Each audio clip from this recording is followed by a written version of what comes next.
കരുളായിൽ നിന്നുമാണ് പടക്കളവുമായി വീണ്ടും പ്രേക്ഷകർക്ക് മുമ്പിലേക്ക് എത്തുന്നത്. ആവേശകരമായ തെരഞ്ഞെടുപ്പ് പ്രചാരണത്തിൻ്റെ നിലമ്പൂർ ഉപതെരഞ്ഞെടുപ്പിൻ്റെ പ്രചാരണ ദിവസങ്ങളുടെ അവസാന ദിനങ്ങളിലേക്ക്, അവസാന മണിക്കൂറുകളിലേക്ക് അങ്ങനെ നീങ്ങിക്കൊണ്ടിരിക്കുകയാണ്. വിഷയങ്ങളൊക്കെ വളരെ സജീവമായി ഉയർന്നു വന്ന ഒരു ഉപതെരഞ്ഞെടുപ്പ് കാലമാണ് കടന്നുപോയിക്കൊണ്ടിരിക്കുന്നത്. അതിൻ്റെ അവസാന ഘട്ടത്തിലേക്ക് നീങ്ങുമ്പോൾ ഇന്ന് ഈ കരുളായിലെ പടക്കളത്തിൽ പങ്കുചേരുന്നത് അഡ്വക്കേറ്റ് KS അരുൺകുമാർ LDF, അതുപോലെ അഡ്വക്കേറ്റ് P നസറുള്ള UDF എന്നിവരാണ് ചേരുന്നത്. ശ്രീ നസറുള്ള, UDFനെ കാര്യമായി സഹായിക്കുന്ന മാധ്യമങ്ങളിൽ ഒന്നിൽ ഞാൻ കണ്ട ഒരു കുട്ടിയുടെ വീഡിയോയെക്കുറിച്ചാണ് ആദ്യം താങ്കളോട് ചോദിക്കുന്നത്. ആ കുട്ടി പറയുന്നത്, ഞാനൊരു UDFകാരിയാണ്, പക്ഷേ ഇത്തവണ വോട്ട് സ്വരാജിനാണ് എന്ന് പറയുമ്പോൾ ആ റിപ്പോർട്ടർ നിരന്തരം ചോദിക്കുന്നുണ്ട്, UDFകാരിയല്ലേ, പിന്നെ എന്തുകൊണ്ടാണ് അങ്ങനെ ചോദിക്കുന്നത്? കാരണം അവരുടെ ആളുടെ പ്രസംഗം കേട്ടിട്ടാണ്, അഭിപ്രായം കണ്ടിട്ടാണ്, അതുകൊണ്ട് തന്നെ പോയാൽ കുറേ കൂടി ഫലപ്രദമാകും എന്നൊക്കെ തരത്തിൽ പറയുന്ന ഒരു വീഡിയോയാണ്. അപ്പോൾ ഞാൻ ചോദിക്കാൻ വന്നത്, ഇത് യഥാർത്ഥത്തിൽ നിലമ്പൂരിൽ സംഭവിക്കുന്ന ഒരു UDF പ്രതീക്ഷിക്കാത്ത മാറ്റത്തിൻ്റെയോ അല്ലെങ്കിൽ നിങ്ങൾ നേരിടുന്ന വെല്ലുവിളിയുടെയും ഒരു സാഹചര്യമാണോ? സ്ഥാനാർത്ഥി ഈ മുന്നണികളുടെ പൊതുവായ കണക്കുകൂട്ടലുകൾക്കപ്പുറം ചെന്നു കയറാവുന്ന ഇടങ്ങൾ, ചെറുപ്പക്കാർ, സ്ത്രീകൾ, അങ്ങനെ UDF വോട്ടുകൾ പരമ്പരാഗതമായി കിട്ടുന്നതിനെ പോലും സ്വാധീനിക്കാൻ കഴിയുമെന്ന പ്രശ്നം നിങ്ങൾക്ക് മുമ്പിലുണ്ടോ? ഒരു വെല്ലുവിളിയും ഐക്യ ജനാധിപത്യ മുന്നണിയെ സംബന്ധിച്ചിടത്തോളം ഈ നിലമ്പൂർ ഉപതെരഞ്ഞെടുപ്പിൽ ഞങ്ങളെ മുന്നിലില്ല. തെരഞ്ഞെടുപ്പ് ആകുമ്പോൾ പലരും പല അഭിപ്രായങ്ങളും പറയും. ഞങ്ങൾക്ക് കിട്ടുന്ന ഒരു ഫീഡ്ബാക്ക്, അവസാന ലാപ്പിലേക്ക് തെരഞ്ഞെടുപ്പ് നീങ്ങിക്കൊണ്ടിരിക്കുകയാണ്. ഞങ്ങൾ തുടക്കത്തിലുള്ള ഒരു ആത്മവിശ്വാസമല്ല ഞങ്ങൾക്കിപ്പോഴുള്ളത്. ഞങ്ങളുടെ ആത്മവിശ്വാസം ഓരോ ദിവസവും വർദ്ധിച്ചുകൊണ്ടിരിക്കുകയാണ്. അതൊരു നിലമ്പൂരിലെ ഉപതെരഞ്ഞെടുപ്പ് മാത്രമല്ല, കേരളത്തിൽ ഈ അടുത്ത കാലത്ത് നടന്ന എല്ലാ ബൈ ഇലക്ഷനുകളിലും ചർച്ചകൾ പലത് നടക്കും. പക്ഷേ റിസൾട്ട് വരുമ്പോൾ അത് ഐക്യ ജനാധിപത്യ മുന്നണിയുടെ ഞങ്ങൾ പ്രതീക്ഷകൾക്കപ്പുറത്തേക്ക് ഞങ്ങൾക്കൊരു വിജയം എല്ലാ ഉപതെരഞ്ഞെടുപ്പിലും ഈ കേരളത്തിൻ്റെ ചരിത്രം പരിശോധിച്ചാൽ ഈ അടുത്ത കാലത്ത് നടന്ന എല്ലാ ഉപതെരഞ്ഞെടുപ്പിലും ഉണ്ട്. നിങ്ങൾ ഒരു കുട്ടിയുടെ കാര്യം പറഞ്ഞു. ഞങ്ങൾക്ക് നിരവധി ആളുകളുണ്ട് ഇന്നലകളിൽ ഇടതുപക്ഷ ജനാധിപത്യ മുന്നണിയെ അത്രമാത്രം വിശ്വാസത്തിലെടുത്തിരുന്ന, അവരുടെ ആശയങ്ങൾ പ്രചരിപ്പിച്ചിരുന്ന വിദ്യാർത്ഥികൾ മുതൽ സാമൂഹ്യ സാംസ്കാരിക രംഗത്ത് നിലയുറപ്പിച്ച പ്രഗത്ഭർ വരെ ഈ തെരഞ്ഞെടുപ്പിൽ ഐക്യ ജനാധിപത്യ മുന്നണി വിജയിക്കണം എന്ന് ഞങ്ങൾ ആഗ്രഹിക്കുന്നു. ഞങ്ങൾക്ക് കിട്ടുന്ന ഫീഡ്ബാക്കും അങ്ങനെയാണ്. പലരും ഞങ്ങളോട് പറയുന്നുണ്ട്, ഈ തെരഞ്ഞെടുപ്പിൻ്റെ ഒരു പ്രാധാന്യം ഇത് ഐക്യ ജനാധിപത്യ മുന്നണി കേരളത്തിലേക്ക് ഒരു തിരിച്ചുവരവ് അടുത്ത നിയമസഭാ തെരഞ്ഞെടുപ്പ് കഴിയുമ്പോൾ ഉണ്ടാകേണ്ട ഒരു റിഹേഴ്സൽ, ഒരു സെമി ഫൈനലായിട്ട് ഞങ്ങൾ കാണുകയാണ്. അതുമാത്രമല്ല, ജനങ്ങളാകെ പൊറുതിമുട്ടി കഴിയുകയാണ്. ഇടതുപക്ഷ ജനാധിപത്യ മുന്നണി എന്തെല്ലാം കെട്ടിപ്പൊക്കി ഉയർത്തിയാലും അതൊന്നുമല്ല യാഥാർത്ഥ്യം എന്നറിയുന്ന ഒരു ജനവിഭാഗം പ്രത്യേകിച്ച് ഈ നിലമ്പൂരിലുണ്ട്. നിലമ്പൂർ വലിയ ഒരു പ്രളയവും ദുരന്തം കണ്ട് വളർന്ന ജീവിച്ചു കൊണ്ടിരിക്കുന്ന ഒരു ജനവിഭാഗമാണ്. ഇവിടെ വന്യമൃഗങ്ങളുടെ ആക്രമണവും അതുമൂലമുണ്ടാകുന്ന മരണങ്ങളും നിരന്തരമായിട്ട് നടന്നുകൊണ്ടിരിക്കുകയാണ്. ആ കവളപ്പാറയിൽ ദുരന്തമുണ്ടായപ്പോൾ ആ ദുരന്തത്തിനിരയായവർക്ക് ഒരു ആശ്വാസം നൽകാൻ, പരിപൂർണമായി പരിഹരിക്കാൻ പോലും വർഷങ്ങൾ പിന്നിട്ടിട്ടും ഈ ഗവൺമെൻറ്റിന് കഴിഞ്ഞിട്ടില്ല. ഗവൺമെൻറ് ഒരു കാര്യവും ചെയ്തിട്ടില്ല. കഴിഞ്ഞ 9 വർഷമായിട്ട് ഇവിടെ ഇടതുപക്ഷ ജനാധിപത്യ മുന്നണി പ്രതിനിധാനം ചെയ്യുന്ന ഒരു മണ്ഡലമാണ്. 34 വർഷം ആര്യാടൻ മുഹമ്മദ് ആയിരുന്നു ഇവിടുത്തെ ജനപ്രതിനിധി. കഴിഞ്ഞ 9 വർഷത്തിനിടയ്ക്ക് ഈ നിലമ്പൂരിൽ നടന്ന വികസന പ്രവർത്തനങ്ങൾ ജനങ്ങൾക്ക് ഉയർത്തി കാണിക്കാൻ പറ്റുന്ന ഏതെങ്കിലും ഒന്ന് പറഞ്ഞ് വോട്ട് പിടിക്കാൻ കഴിയാതെ വീണ്ടും വർഗീയ ധ്രുവീകരണത്തിലേക്ക് പോവുകയാണ്. വിശദമായി നമുക്കതിലേക്കെല്ലാം തന്നെ വരാം. അരുൺ, ഏതായാലും തുടക്കത്തിൽ തന്നെ അദ്ദേഹം നിരവധി വിഷയങ്ങൾ ഒന്ന് സ്പർശിച്ചാണ് പോയത്. ഏതായാലും നിലമ്പൂരിലേക്ക്, ഇപ്പോൾ ഇവിടെ ഇരിക്കുന്ന മനുഷ്യർക്കൊക്കെ അരുണിനെ കുറേ കൂടി പരിചിതമാണ്. ടെലിവിഷൻ ചർച്ചകളിൽ, രാഷ്ട്രീയ ചർച്ചകളിലെ ഒരു നിത്യമുഖം എന്ന നിലയ്ക്ക് കൂടി ഞാൻ ചോദിക്കുന്നു, നിലമ്പൂരിലേക്ക് വന്നപ്പോൾ നിലമ്പൂരിൽ കണ്ട രാഷ്ട്രീയ കാഴ്ചയും അനുഭവവും അരുണിനെ സംബന്ധിച്ച് എന്താണ്? ഞാൻ സ്വരാജ് എന്ന സ്ഥാനാർത്ഥിയുമായി ബന്ധപ്പെട്ട് ചോദിച്ചു. അപ്പുറത്ത് ആര്യാടൻ ഷൗക്കത്ത് നിലമ്പൂരിന് അത്രമേൽ പരിചിതനായ ഒരാളാണ്. അപ്പുറത്ത് അൻവർ വീണ്ടും മത്സരിക്കും. ഒരു ഘട്ടത്തിൽ അൻവർ മത്സരിക്കുന്നില്ല എന്ന് പറഞ്ഞ് പല നിർദ്ദേശങ്ങൾ കൊടുത്ത് ജോയിയുടെ പേര് വെച്ച് അങ്ങനെയൊക്കെ മുന്നോട്ട് പോയി. UDFുമായി സഹകരിക്കാൻ പോകുന്നു എന്ന നില വന്നു. പിന്നീട് അതുണ്ടായില്ല. ഇങ്ങനെയൊക്കെ നിൽക്കുന്ന ഒരു നിലമ്പൂർ താങ്കളുടെ ഒരു കാഴ്ചപ്പാടിൽ എങ്ങനെയുണ്ട്? അതിലേക്ക് കടക്കുന്നതിന് മുമ്പ് ബഹുമാനപ്പെട്ട സുഹൃത്ത് പറഞ്ഞത്, ഒന്ന്, എല്ലാ ഉപതെരഞ്ഞെടുപ്പുകളിലും വിജയിച്ചു എന്ന, അത് തെറ്റാണ്. ഞങ്ങൾ 4 വർഷം മുമ്പുള്ള തെരഞ്ഞെടുപ്പിൽ 99 സീറ്റോടെ അധികാരത്തിൽ വന്നു. ഞങ്ങളുടെ കയ്യിലിരിക്കുന്ന ഒരു സീറ്റും ഇതുവരെ UDF വാങ്ങിച്ചിട്ടില്ല. അച്ഛൻ മരിച്ചപ്പം മകൻ മത്സരിച്ചു, ജയിച്ചു. വർഷങ്ങളായി നിങ്ങൾ ജയിക്കുന്ന സീറ്റാണ്. ഭർത്താവ് മരിച്ചപ്പോൾ ഭാര്യ മത്സരിച്ചു, ജയിച്ചു. തൃക്കാക്കര നിങ്ങളുടെ സീറ്റാണ്. പാലക്കാട് നിങ്ങളുടെ കയ്യിലിരിക്കുന്ന സീറ്റ് നിങ്ങൾ ജയിച്ചു. വേറെ ഒന്നും ഞങ്ങളുടെ കയ്യിൽ നിന്ന് നിങ്ങൾ മേടിച്ചിട്ടില്ല. രണ്ടാമത്, ഈ മണ്ഡലത്തിൽ വലിയ ദുരന്തമാണ്. അത് തന്നെയാണ് ഇവിടെ ചർച്ച. 34 വർഷം തുടർച്ചയായിട്ട് ഭരിച്ച വലിയ ദുരന്തങ്ങൾ ഇവിടെ ഉണ്ടായിരുന്നു. അതിനുശേഷം കുറേ വികസനം കണ്ടു. അതിനുശേഷം അതാണ് ഇപ്പോൾ ജനങ്ങൾ ചർച്ച ചെയ്യുന്ന ഒരു സാഹചര്യം. പിന്നെ കവളപ്പാറയുടെ കാര്യം പറഞ്ഞു. കവളപ്പാറയിലും കൃത്യമായിട്ടുള്ള പുനരധിവാസം പൂർത്തീകരിച്ചിട്ടുണ്ട്. ചൂരൽമല മുണ്ടക്കൈയുമായി ബന്ധപ്പെട്ട് കിടക്കുന്നു. കാരണം അവിടെ നിന്ന് ഒഴുകി വന്ന ശവശരീരങ്ങളൊക്കെ ഇവിടെ എത്തി. അവിടെ പുനരധിവാസത്തിന് കേന്ദ്ര ഗവൺമെൻറ് 1 രൂപ പോലും തരാത്തത് നിങ്ങൾ ചർച്ച ചെയ്യുന്നില്ല. ബാക്കിയെല്ലാം നമുക്ക് വരുന്ന ചർച്ച ചെയ്യാം. പിന്നെ എന്നോട് ചോദിച്ച ചോദ്യം, ഇവിടെ ജനങ്ങൾ വളരെ ഗൗരവത്തോടെയാണ് ഈ തെരഞ്ഞെടുപ്പിനെ കണ്ടത്. കാരണം അധിക്ഷേപവും അഹങ്കാരവും കെടുകാര്യസ്ഥതയും അതുപോലെ തന്നെ എന്താ പറയുക, ചെറുപ്പം എന്നൊക്കെ പറഞ്ഞാൽ ഇങ്ങനെ ഒരു അഹങ്കാരത്തിൻ്റെ ആൾരൂപമായിട്ട് ആളുകൾ മാറാൻ പറ്റുമോ? ആദ്യം CPM-ൻ്റെ സ്ഥാനാർത്ഥിയെ OLX-ൽ തെരഞ്ഞു നടന്നു. തെരഞ്ഞെടുപ്പ് പ്രഖ്യാപിച്ചു മെയ് മാസം 25-ാം തീയതിയാണ്. അന്ന് തന്നെ പാർട്ടിയുടെ സംസ്ഥാന സെക്രട്ടറി പറഞ്ഞു മെയ് മാസം 30-ാം തീയതി പാർട്ടിയുടെ സംസ്ഥാന സെക്രട്ടേറിയറ്റ് ഉണ്ട്, ഉച്ച സമയമാകുമ്പോഴേക്കും ഞങ്ങൾ പ്രഖ്യാപിക്കുമെന്ന് പറഞ്ഞു. 2 ദിവസം കഴിഞ്ഞപ്പോഴേക്കും മിസ്റ്റർ M. സ്വരാജ്, നിങ്ങൾ നിലമ്പൂർകാരനല്ലേ, നിങ്ങൾക്ക് ധൈര്യമുണ്ടെങ്കിൽ വന്ന് മത്സരിക്ക് എന്നൊക്കെ പറഞ്ഞ് OLX തെരഞ്ഞു നടക്കുമ്പോഴാണ് അവരുടെ ഘടകകക്ഷിയുടെ പ്രധാനപ്പെട്ട നേതാവ് പോയി BJP-യുടെ സ്ഥാനാർത്ഥിയായി മാറി. ഒന്നാമത്തെ കാര്യം. രണ്ടാമത് നമ്മൾ കണ്ടു, ഇവിടെ പെൻഷൻ വാങ്ങിക്കുന്ന ലക്ഷക്കണക്കിന് ആളുകൾ ഈ കേരളത്തിൽ അവരെ കൈക്കൂലിക്കാരായിട്ട് ചിത്രീകരിക്കുന്ന സാഹചര്യം ഉണ്ടായി. അതിനുശേഷം പുറത്തു വന്ന ഓരോ ഇൻസിഡൻറ്റ്, തെരഞ്ഞെടുപ്പ് സമയമാണ്, ഇലക്ഷൻ കമ്മീഷനാണ് കാര്യങ്ങൾ കൈകാര്യം ചെയ്യുന്നത്, അതിൻ്റെ ഉദ്യോഗസ്ഥന്മാർ വാഹനങ്ങൾ തടയും, പ്രത്യേകിച്ച് അതിർത്തി പ്രദേശങ്ങളിൽ എല്ലാ വാഹനങ്ങളും പരിശോധിക്കും. അത്തരത്തിൽ ഒരു പരിശോധന നടക്കുമ്പോൾ അത് വലിയ പ്രശ്നമായി കൊട്ടിഘോഷിച്ച് സ്വയം വീഡിയോ എടുത്ത് ആ വീഡിയോ മാധ്യമങ്ങൾക്ക് കൊടുത്ത് ഇന്ന് മുഴുവൻ ചർച്ചയാണ് ആ വിഷയങ്ങൾ. ഏതോ വലിയ അപരാധം ചെയ്തു എന്ന രൂപത്തിൽ. K. രാധാകൃഷ്ണൻ MP-യുടെ വാഹനം തടഞ്ഞു പരിശോധിച്ചു, PK ബിജുവിൻ്റെ വാഹനം പരിശോധിച്ചു. അതുപോലെ എത്രയോ നേതാക്കന്മാർ BJP, കോൺഗ്രസ്, CPM, ഇടതുപക്ഷം, ലീഗ് നേതാക്കന്മാരൊക്കെ പരിശോധിക്കുന്നുണ്ട്. ഞാൻ വരുന്നത് എറണാകുളത്തുനിന്ന്. ഇപ്പോൾ ഉച്ച കഴിഞ്ഞ് പോരുമ്പോൾ 2 തവണ ഞങ്ങളുടെ വാഹനവും തടഞ്ഞു പരിശോധിച്ചു. ആ രീതിയാണ് ഞാൻ സൂചിപ്പിച്ചത്. ഇത്തരത്തിൽ യഥാർത്ഥത്തിൽ ഒരു തെരഞ്ഞെടുപ്പ് കൈകാര്യം ചെയ്യേണ്ട വികസനത്തിൻ്റെ രാഷ്ട്രീയം ഒരു വിഷയം പോലും UDF ഈ മണ്ഡലത്തിൽ ഇതുവരെ ഉയർത്തിയിട്ടില്ല. മറിച്ച് അധിക്ഷേപവും ആക്ഷേപവും അവരുടേതായിട്ടുള്ള അഹങ്കാരത്തിൻ്റെ ചില ഇടപെടൽ മാത്രം നടത്തി ഈ തെരഞ്ഞെടുപ്പിനെ അട്ടിമറിക്കാൻ നോക്കുമ്പോൾ ഈ നിലമ്പൂരിലെ ജനങ്ങൾ ജനാധിപത്യം നിലനിൽക്കാൻ, വികസന പ്രവർത്തനങ്ങൾക്ക് തുടർച്ചയുണ്ടാകാൻ, ക്ഷേമ പ്രവർത്തനങ്ങൾ കൂടുതൽ കാര്യക്ഷമമാക്കാൻ വേണ്ടി അവരുടെ വോട്ട് ചെയ്യുമെന്നതിൽ യാതൊരു മടിയുമില്ലാതെ അവർ വോട്ട് ചെയ്യും. അതാണ് ഈ തെരഞ്ഞെടുപ്പ് കൈകാര്യം ചെയ്യാൻ പോകുന്ന രാഷ്ട്രീയ വിഷയം. ശരി, നമുക്ക് കോൺഗ്രസിൻ്റെ ഒരാളോട് പറയാല്ലേ, ജമാഅത്ത് ഇസ്ലാമിൻ്റെ വോട്ട് മാണ്ടാന്ന് പോലും പറയാൻ വെച്ചാൽ ഒരു എല്ലാ സമുദായങ്ങളും എതിർക്കാണ് ഇപ്പോൾ ഈ ജമാഅത്ത് ഇസ്ലാമിൻ്റെ വോട്ട് എങ്ങുണ്ട്. പിന്നെ ഒന്നാമത് ഇവിടെ വികസനം ഇല്ല എന്നാണ് പറയുന്നത്. ഈ നിലമ്പൂർ നോക്കിയാൽ തന്നെ കാണാം, ഏത് വാഹനം പോകണമെങ്കിൽ ആ പാലം കെട്ടിയത് കമ്മ്യൂണിസ്റ്റ് പാർട്ടി എന്ന പ്രസ്ഥാനം വന്നിട്ടാണ്. ഇവിടെ ആര്യാടമ്പട എന്നിട്ട് 35 കൊല്ലത്തിൻ്റെ അടുത്ത് ആര്യാടമ്പട വെച്ച് കേന്ദ്രമല ഖജിലേനി മന്ത്രി എല്ലാ തോലത്തുണ്ടായിട്ട് എന്താണ് ഇവിടെ നിലമ്പൂരിന് വേണ്ടി ചെയ്തത് ഒന്ന് പറഞ്ഞു തരുമോ? അറിയാനാണ്. ഇവിടെ ചെയ്ത് ആര്യാണ്ട മകം കോൺഗ്രസ് ഓഫീസിൽ ഒരു പെണ്ണിനെ കൊന്നുകാണ്ട് ചുള്ളോട് കൊണ്ടുപോയാണ്ട് ആ കുളത്ത് കൊണ്ടുപോയി താത്തി. അല്ലാതെ വേറെ എന്താ ഇവിടെ ചെയ്തത് ഒന്ന് പറഞ്ഞു തരി. കോൺഗ്രസ് അധികാരത്തിൽ നിൽക്കുമ്പോൾ 5 ലക്ഷം കുട്ടികൾ പിരിഞ്ഞു പോയേക്കനി, പ്രൈവറ്റ് സ്കൂൾക്ക് പോയി കണ്ട് ചേർത്തേക്കനി. ഈ സർക്കാർ 9 കൊല്ലം കൊണ്ട് 10 ലക്ഷം കുട്ടികളാണ് ഇപ്പോൾ ഗവൺമെൻറ് സ്കൂളിൽ ചേരാൻ നിൽക്കുന്നത്. കംപ്ലീറ്റ് ചേർന്ന് കഴിഞ്ഞ്. ശരി, കുട്ടികൾക്ക് പാടവെക്ക് എന്താ ഇവിടെ നിങ്ങൾക്ക് വേണ്ടിയത് ഒന്ന് പറഞ്ഞു തരും. പറഞ്ഞു തരും രണ്ടുപേരും പറഞ്ഞു കൊടുക്കൂ. 1977 നിലമ്പൂർ എന്തായിരുന്നു എന്ന് ഞാൻ പറയണ്ടല്ലോ, നിങ്ങൾക്കറിയാം. 7 ദ്വീപുകൾ ഉണ്ടായിരുന്ന, പരസ്പരം ബന്ധപ്പെടാൻ വാഹന സൗകര്യമില്ലാതിരുന്ന, കടത്തു തോണികളെ മാത്രം ആശ്രയിച്ച് കഴിഞ്ഞിരുന്ന ഒരു ജനവിഭാഗം താമസിച്ചിരുന്ന ഒരു പ്രദേശമായിരുന്നു നിലമ്പൂർ.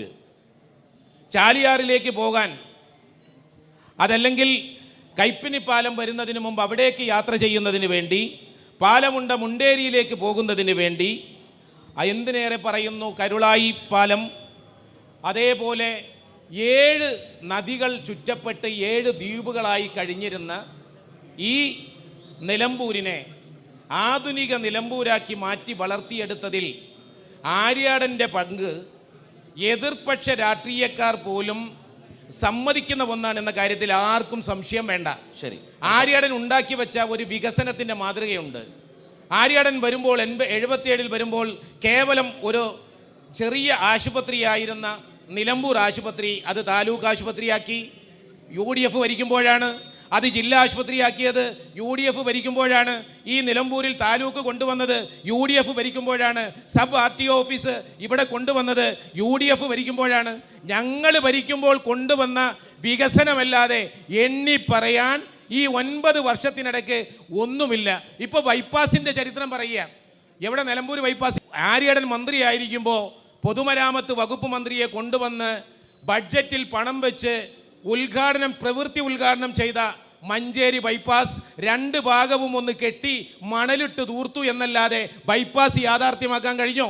അൻവർ രാജിവെച്ചപ്പോൾ ഇടതുപക്ഷ ജനാധിപത്യ മുന്നണി മന്ത്രിസഭ കൂടിയിട്ട് പറഞ്ഞു ബൈപ്പാസിന് വേണ്ടിയിട്ട് ഞങ്ങൾ പണം ചെലവഴിക്കുന്നുവെന്ന്. 9 വർഷമായി KSRTCയുടെ ഇൻ്റർസ്റ്റേറ്റ് ഡിപ്പോയാണ് 64 സർവീസുകൾ റൂട്ടുകൾ നടത്തിയിരുന്ന KSRTCയിൽ ഒരു മനോഹരമായ ഒരു ഷോപ്പിംഗ് കോംപ്ലക്സിൻ്റെ തറക്കല്ലിട്ട് പണി തുടങ്ങി അവിടെ കിടക്കുകയാണ്.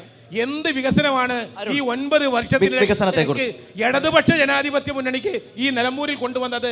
ഐക്യ ജനാധിപത്യ മുന്നണി കൊണ്ടുവരാത്ത ഏത് വികസനമാണ് ഇവിടെ ഉള്ളത്? അതായത് ആര്യാടൻ മുഹമ്മദ് ഈ കേരളത്തിന്റെ വൈദ്യുതി മന്ത്രിയായിരുന്നു.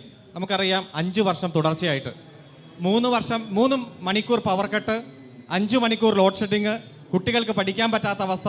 നമുക്കറിയാം ഏറ്റവും കെടുകാര്യസ്ഥതയോടെ ആ വൈദ്യുതി വകുപ്പ് കൊണ്ടുപോയത് മുതൽ എത്രയോ ഉദാഹരണങ്ങൾ ഇവിടെ എടുത്തു പറയാൻ കഴിയും. അങ്ങ് പറയുന്നത് ഇപ്പോൾ ബൈപ്പാസുമായി ബന്ധപ്പെട്ടുകൊണ്ടാണ്. 256 കോടി രൂപ മാറ്റിവെച്ച ഭൂമി ഏറ്റെടുക്കൽ പ്രക്രിയ ഏറ്റവും ചടുലതയോടെ നടത്തി ഈ ഗവൺമെന്റിന്റെ കാലാവധി കഴിയുന്നതിന് മുമ്പ് ആ ബൈപ്പാസിലൂടെ വണ്ടി ഓടിച്ചുകൊണ്ട് അങ്ങക്ക് അടുത്ത ജില്ലകളിലേക്ക് പോകാൻ കഴിയും. പിന്നെ ഇവിടെ 23 പ്രധാനപ്പെട്ട റോഡുകൾ, അതുപോലെ 10 പ്രധാനപ്പെട്ട പാലങ്ങൾ.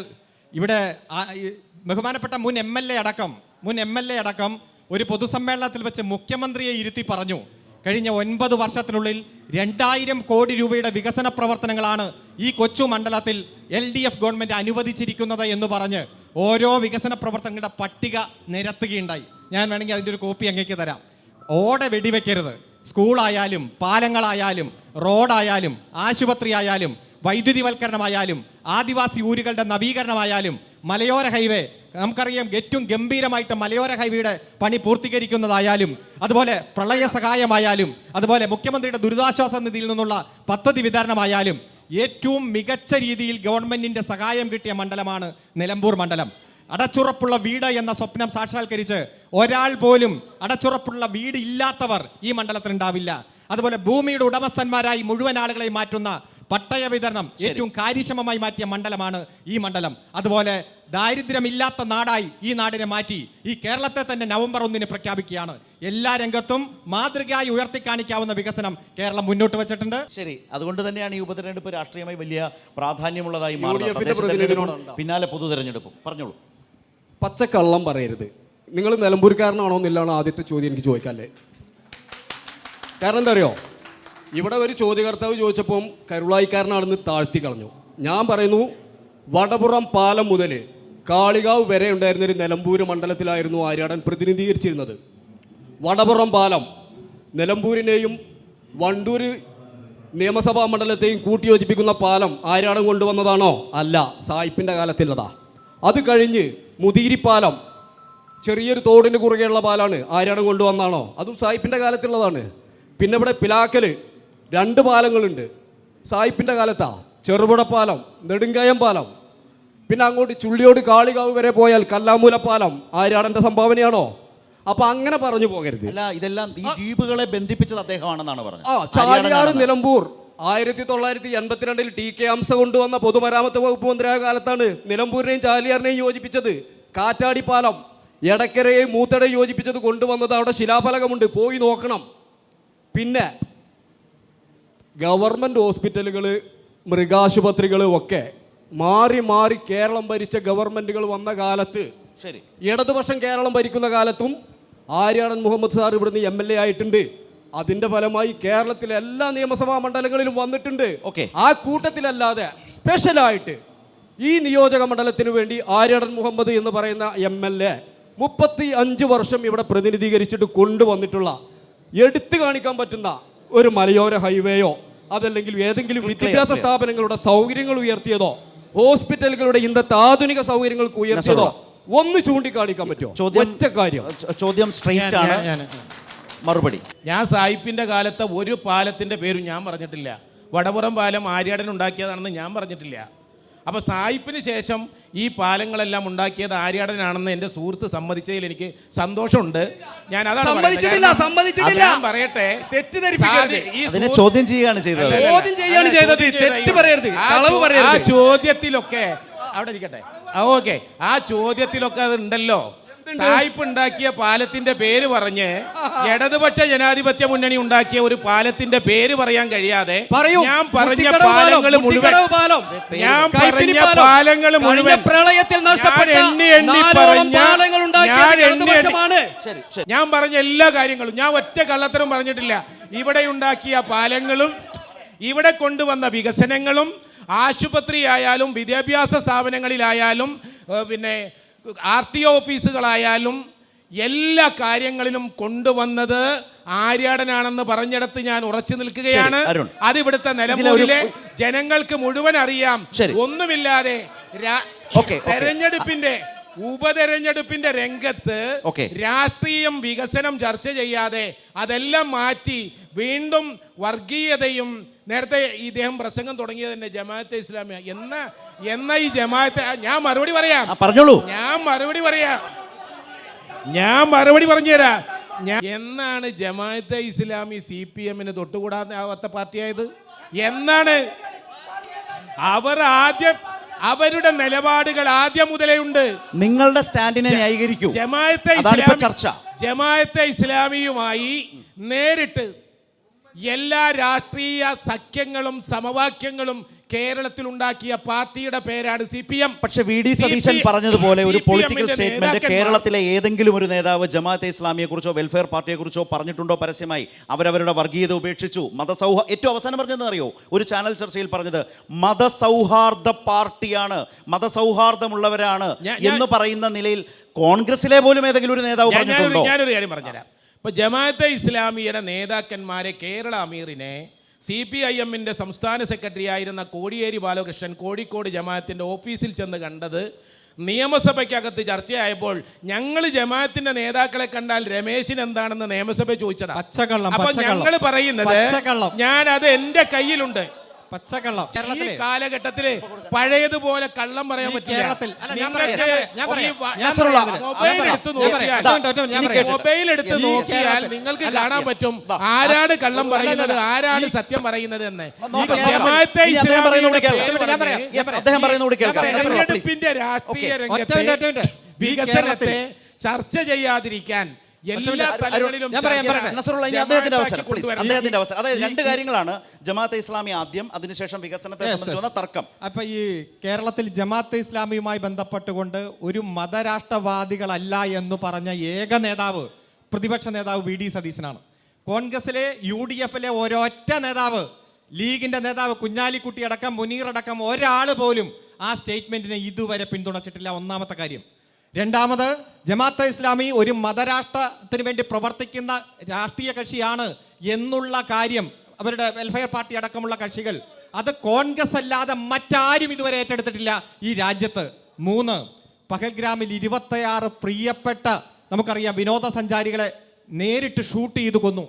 ആ ചെയ്ത പ്രവൃത്തി ഏറ്റവും പുണ്യപ്രവർത്തിയായി ആ പ്രവർത്തിക്ക് പിന്തുണ കൊടുത്ത ഈ രാജ്യത്തെ ഏക സംഘടന ജമാഅത്തെ ഇസ്ലാമിയാണ്. ആ സംഘടനയാണ് ഇപ്പോൾ കോൺഗ്രസ് ഈ നിലമ്പൂർ മണ്ഡലത്തിൽ രക്ഷപ്പെടില്ലെന്ന് ഉറപ്പായപ്പോൾ കെട്ടിപ്പിടിച്ച് ഉമ്മ കൊടുത്തുകൊണ്ടിരിക്കുന്നത്. ഒരു കാര്യം ഞാൻ പറയാം, 1987 ജമാഅത്തെ ഇസ്ലാമി രാഷ്ട്രീയത്തിൽ ഇടപെടാൻ തുടങ്ങിയത്. 87 അത് കഴിഞ്ഞ് 92 അവരുടെ പ്രബോധനം പുറത്തിറങ്ങി. ജമാഅത്തെ ഇസ്ലാമിയുടെ 50-ാം വയസ്സിലിറങ്ങിയ പ്രബോധനം. ആ പ്രബോധനത്തിൽ പറഞ്ഞിരിക്കുന്നത് ഞങ്ങൾ ഈ രാജ്യത്ത് വോട്ട് ചെയ്യില്ലാത്തത് കമ്മ്യൂണിസ്റ്റുകാർക്കും ഫാസിസ്റ്റുകൾക്കും മാത്രമാണ് എന്ന് കൃത്യമായി ആ പ്രബോധനത്തിൽ പറഞ്ഞിട്ടുണ്ട് അവരുടെ മാസിക. പിന്നെ അങ്ങ് എടുത്തു നോക്ക്, ഇവിടെ ഒരു ഘട്ടത്തിൽ അവർ പറഞ്ഞു ഞങ്ങൾ നിലപാട് നോക്കി വോട്ട് ചെയ്യും, അല്ലെ ഏതൊക്കെയോ പ്രസ്താവനകൾ അവർ നടത്തി. ഒരു ഘട്ടത്തിൽ പോലും ഇടതുപക്ഷമോ CPM-ഓ ജമാഅത്തെ ഇസ്ലാമിയുടെ വോട്ട് ചോദിച്ച് പോയിട്ടില്ല, വോട്ട് ആവശ്യപ്പെട്ടിട്ടില്ല.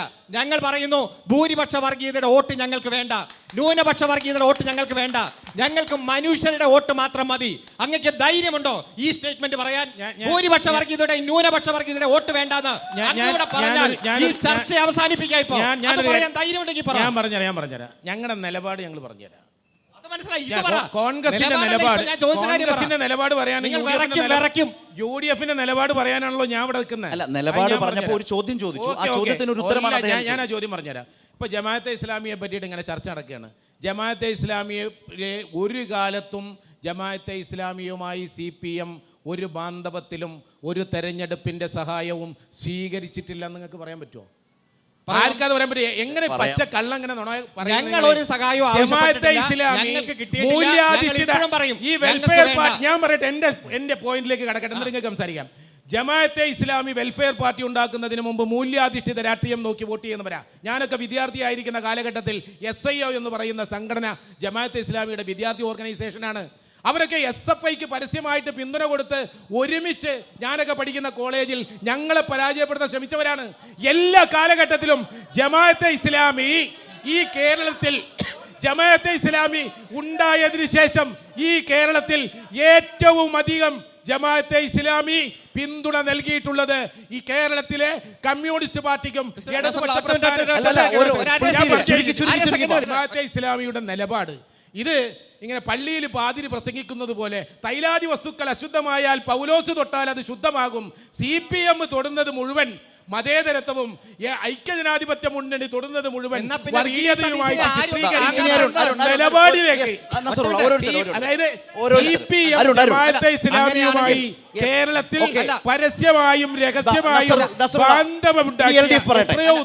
അങ്ങനെയാണെങ്കിൽ VD സതീശൻ പറഞ്ഞ ഈ പ്രസ്താവന, ജമാഅത്തെ ഇസ്ലാമി മതരാഷ്ട്രവാദികളല്ല എന്ന് പറഞ്ഞ പ്രസ്താവനയെ കോൺഗ്രസിൽ നിന്ന് ഒരു കുഞ്ഞു പോലും എന്തിയെ ഒന്ന് പിന്തുണയ്ക്കാത്ത, കോൺഗ്രസിൽ നിന്നും ലീഗിൽ നിന്നും അതുപോലെ UDF-ന്റെ ഒരു ഘടകകക്ഷിയും എന്തിയെ പിന്തുണയ്ക്കാത്ത ഒറ്റ മിനിറ്റ്. പിന്നെ ശുദ്ധ പ്രതിപക്ഷ നേതാവ് അങ്ങനെ ഒരു പ്രസ്ഥാനം പറഞ്ഞിട്ടേ ഇല്ല. അയ്യോ, പത്രസമ്മേളനത്തിൽ നിങ്ങൾ പറഞ്ഞോ, കാണിക്കേ എന്ത് പറഞ്ഞിട്ടില്ലെന്ന്? മതരാഷ്ട്രവാദ ജമാഅത്തെ ഇസ്ലാമിക്ക് അനുകൂലമായി ഇതുവരെ VD സതീശൻ പറഞ്ഞിട്ടില്ല. അയ്യോ, ആ പത്രസമ്മേളനത്തിൽ കാണിച്ചോ? അദ്ദേഹം വാർത്താ സമ്മേളനത്തിൽ പറഞ്ഞു നസറുള്ള. നിങ്ങൾ കാണിച്ചോ? അല്ല, വാർത്തയാണ്. അപ്പൊ ഞാൻ ചോദിക്കട്ടെ, നിങ്ങൾ ഇപ്പോഴത്തെ ആധുനിക കാലഘട്ടത്തിൽ ഇതൊക്കെ അല്ല, ജിഫ്രി മുത്തുക്കോയ തങ്ങൾ, ഞാനൊരു കാര്യം ചോദിച്ചോട്ടെ, ജിഫ്രി മുത്തുക്കോയ തങ്ങൾ എന്ന സമസ്തയുടെ സമുന്നതനായിട്ടുള്ള ആചാര്യൻ പറഞ്ഞ എന്താണ്? ഇത് പറയാൻ സതീശൻ ആരാണ്? ഞങ്ങളല്ലേ അത് പറയേണ്ടത്? ഫത്വ ഞങ്ങളല്ലേ പുറപ്പെടുവിക്കേണ്ടത്? കാന്തപുരം സുന്നി വിഭാഗത്തിന്റെ വിമർശനം വന്നു, മുജാഹിദ് വിഭാഗത്തിന്റെ വിമർശനം, ഇതൊന്നും CPM-ന്റെ അല്ല, മുസ്ലിം സംഘടനകളിൽ നിന്ന് ഈ വിമർശനം വന്നത് പ്രതിപക്ഷ നേതാവ് മുമ്പ് പറഞ്ഞ പരാമർശം നടത്തിയതുകൊണ്ടാണ്. പ്രതിപക്ഷ നേതാവ് അങ്ങനത്തെ ഒരു പരാമർശം നടത്തി. എനിക്ക് കേസ് ഞാൻ പറയാനില്ല. എന്ത് വാർത്ത കാണിച്ചോ? അതെല്ലാം ഉണ്ടാവുമല്ലോ. പ്രതിപക്ഷ നേതാവ് അങ്ങനെ ഒന്ന് പറയണ്ടേ?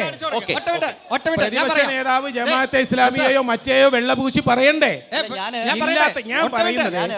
ഞാൻ പറഞ്ഞ ഗൗരവമായ ഒരു ഉപതെരഞ്ഞെടുപ്പ് നടക്കുന്ന ഘട്ടത്തിൽ വികസനം പറയേണ്ടിടത്ത്, രാഷ്ട്രീയം പറയേണ്ടിടത്ത് ജമാഅത്തെ ഇസ്ലാമിയുടെയും മറ്റും പേര് പറഞ്ഞ് ചർച്ച വഴിതിരിച്ചു വിടാനുള്ള ഒരു ശ്രമം അത് പലപ്പോഴായിട്ട് നടത്തിക്കൊണ്ടിരിക്കുകയാണ്. ആ ഒരു ശ്രമം ഒന്നും സത്യസന്ധമായ രാഷ്ട്രീയം നടക്കട്ടെ, വികസനം പറയട്ടെ, രാഷ്ട്രീയം പറയട്ടെ. പൂർണ്ണമായും നിഷേധിച്ചു. VD സതീശൻ അങ്ങനെ പറഞ്ഞിട്ടേ ഇല്ല. ഞാൻ പറയാം, പത്രപ്രവർത്തകർ വീണ്ടും വീണ്ടും VD സതീശനോട് ചോദിച്ചു, ജമാഅത്തെ ഇസ്ലാമി മതരാഷ്ട്രവാദിയാണ് എന്നാണോ നിങ്ങളുടെ അഭിപ്രായം, അല്ല എന്നാണോ അഭിപ്രായം? ചോദിച്ചപ്പോൾ കൃത്യമായി അദ്ദേഹം മറുപടി പറഞ്ഞത് ജമാഅത്തെ ഇസ്ലാമി ഒരു മതരാഷ്ട്രവാദിയാണെന്നുള്ള അഭിപ്രായം UDF-ന് ഇല്ല എന്ന് കൃത്യമായി മറുപടി കൊടുത്തിട്ടുണ്ട്. വീണ്ടും വീണ്ടും ആളുകൾ ചോദിച്ചു. സോഷ്യൽ മീഡിയയിൽ ഉണ്ടാവും. വീഡിയോ എടുത്ത് കാണിച്ചു തരാം. ഒന്ന്. രണ്ടാമത്തെ കാര്യം, വികസന പ്രവർത്തനങ്ങൾ ചർച്ച ചെയ്യാൻ മടി എന്ന് താങ്കൾ പറയുകയാണ്. നമുക്ക് ഈ സംസ്ഥാനത്തെ 9 വർഷത്തെ വികസന പ്രവർത്തനങ്ങൾ കൃത്യമായി ചർച്ച ചെയ്യാം. ഒറ്റ കാര്യം, 34 വർഷം ഇങ്ങ് തലകുത്തി മറഞ്ഞു ഈ നിലമ്പൂരെങ്കിൽ പിന്നെ ആ 35-ാം വർഷം നടത്തിയ തെരഞ്ഞെടുപ്പാണല്ലോ 2016-ൽ ഈ ആര്യാടൻ മുഹമ്മദിന്റെ മകൻ ഷൗക്കത്ത് മത്സരിച്ച് എന്തിയെ 11,000 വോട്ടിന് തോറ്റു തുന്നമ്പാടി പോയേ.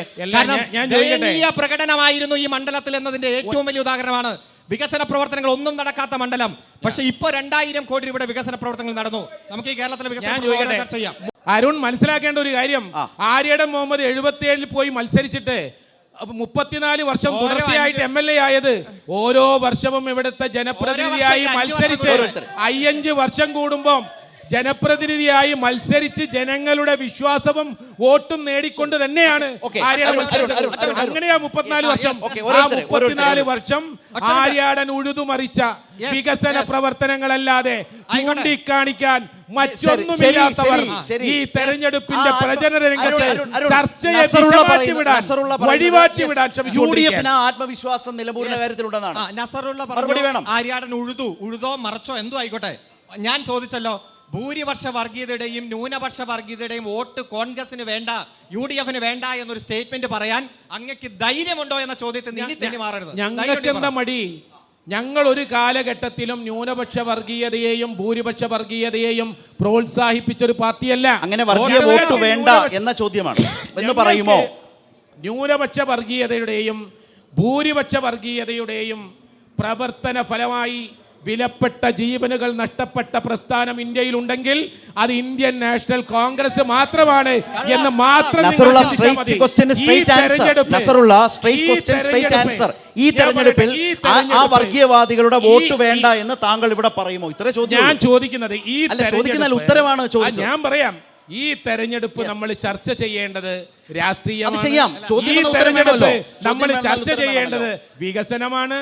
ഈ തെരഞ്ഞെടുപ്പിൽ ഗൗരവമുള്ള രാഷ്ട്രീയം ചർച്ച ചെയ്യേണ്ടിടത്തേക്ക് ദിശ മാറ്റിവിടാൻ, ചർച്ച വഴി മാറ്റിവിടാനുള്ള ശ്രമം നടത്തിയാൽ നിങ്ങൾ ഉദ്ദേശിക്കുന്ന ഉത്തരം എന്റെ അടുത്ത് നിന്ന് കിട്ടും എന്ന് നിങ്ങൾ പ്രതീക്ഷിക്കേണ്ട.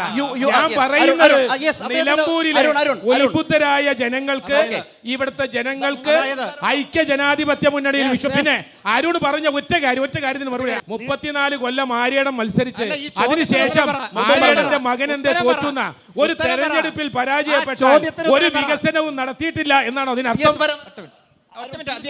ജനങ്ങൾ ആഗ്രഹിക്കുന്ന ഈ ചോദ്യത്തിന് എന്റെ കയ്യിൽ നിന്ന് ഉത്തരം കിട്ടില്ല എന്നാ പറഞ്ഞേ. അതായത് ഭൂരിപക്ഷ വർഗീയതയുടെ വോട്ട് വേണം, ന്യൂനപക്ഷ വർഗീയതയുടെ വോട്ട് വേണം,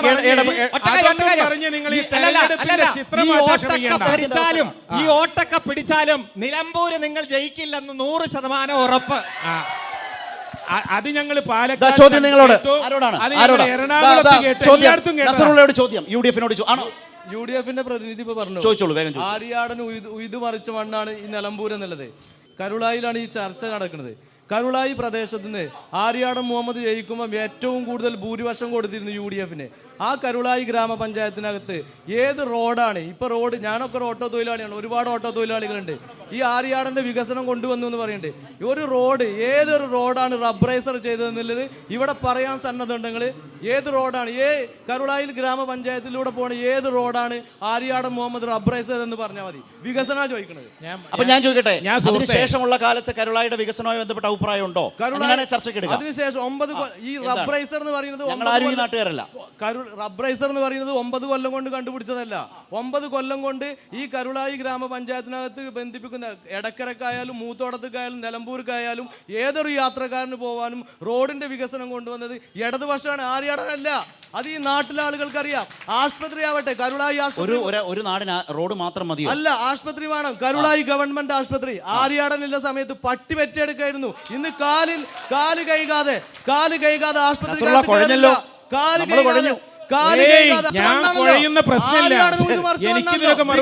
വികസനമാണ് ചോദിക്കുന്നത്. നിങ്ങൾ വികസനം ചോദിക്കുമ്പോഴും കളവേ പറയുള്ളൂ, മറ്റു കാര്യങ്ങളും കളവേ പറയുള്ളൂ. ഞങ്ങൾ വികസനം ചോദിച്ച് നിങ്ങളെ നേരിടാൻ തയ്യാറാണ്. വികസനം മാത്രം. കരുളായി പാലം ആരുണ്ടാക്കിയതാ? കരുളായി പാലങ്കര പാലം PJ ജോസഫ് ഇടതുപക്ഷത്തിന്റെ മന്ത്രിയായി കാലത്താണ്. 35 വർഷത്തിനിടയ്ക്ക് ഈ നിലമ്പൂര് കണ്ട മുഴുവൻ വികസനവും ആര്യാടന്റെ മാത്രം സംഭാവനയാണ്. 9 സമയത്ത് 9 വർഷത്തിനിടയ്ക്ക് അവര് പറഞ്ഞത് ബഹളമല്ല, അവര് പറഞ്ഞത് താങ്കളുടെ വാദത്തോടുള്ള വിയോജിപ്പാണ്. ഉച്ചത്തിൽ ഞാൻ പറയുന്നു, 34 വർഷത്തിനിടയ്ക്ക് ആര്യാടൻ കൊണ്ടുവരാത്ത ഒരു വികസന പ്രവർത്തനവും ഈ നിലമ്പൂരിലില്ല. അത് ഈ ജനങ്ങൾക്കറിയാം. തെരഞ്ഞെടുപ്പിൽ അത് കാണും.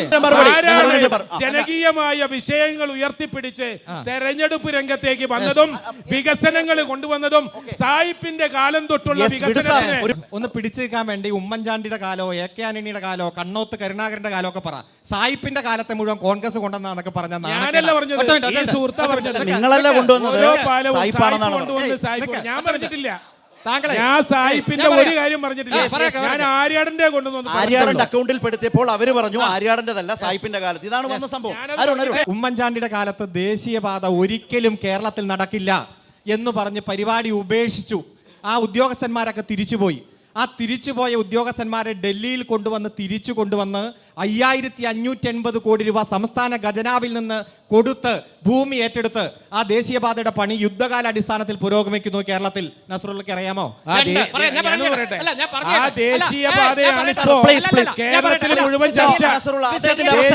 നമുക്കറിയാം ഇവിടെ മലയോര ഹൈവേ, തീരദേശ ഹൈവേ, ജല മെട്രോ, AA ക്യാമറ, ഫോൺ, അതുപോലെ തന്നെ സ്കൂളുകൾ ഹൈടെക്കായി 50,000 ക്ലാസ് മുറികൾ ഹൈടെക്കായി മാറി.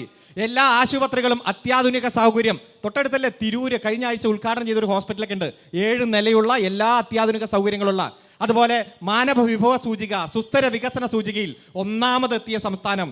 അതുപോലെ അതിദാരിദ്ര്യ സർവേ നടത്തി 60,000 പേരെ കണ്ടെത്തി അവരെ മുഴുവൻ ജീവിതത്തിലേക്ക് തിരിച്ചു കൊണ്ടുവന്ന സംസ്ഥാനം. ഇതിനിടയിൽ കേന്ദ്രം നയാ പൈസ തന്നില്ലെങ്കിലും എല്ലാ മേഖലയിലും കുതിച്ചു മുന്നേറുന്ന ഈ കേരളം.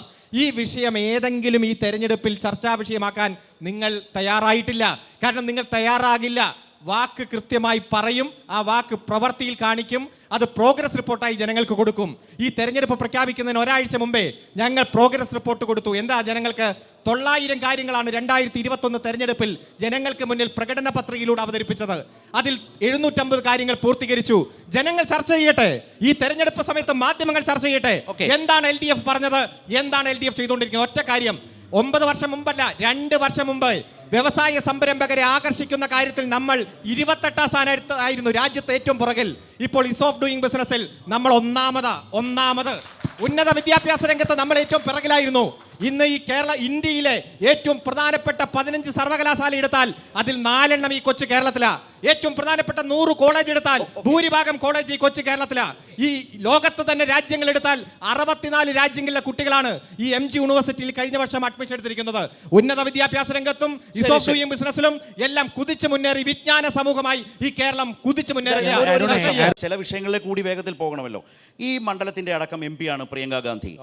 ഈ വയനാട് ചൂരൽമല മുണ്ടക്കൈ ദുരന്തവുമായി ബന്ധപ്പെട്ട് MP ഫണ്ടിൽ നിന്ന് പ്രിയങ്ക ഗാന്ധി വകയിരുത്തിയിട്ടുണ്ടോ, അദ്ദേഹം ഫണ്ട് കൊടുത്തിട്ടുണ്ടോ? ഒന്ന്. രണ്ടാമത്തെ കാര്യം, ഈ 72 വന്യജീവി നിയമവുമായി ബന്ധപ്പെട്ട് അതിൽ നിയമ ഭേദഗതി വേണമെന്ന് കേരളം അടക്കമുള്ള സംസ്ഥാനങ്ങൾ ആവശ്യപ്പെടുമ്പോൾ അങ്ങനെ പാർലമെന്റിൽ ആവശ്യപ്പെടില്ല എന്ന് പറഞ്ഞ വയനാട് MP യുടെ പേരാണ് പ്രിയങ്ക ഗാന്ധി.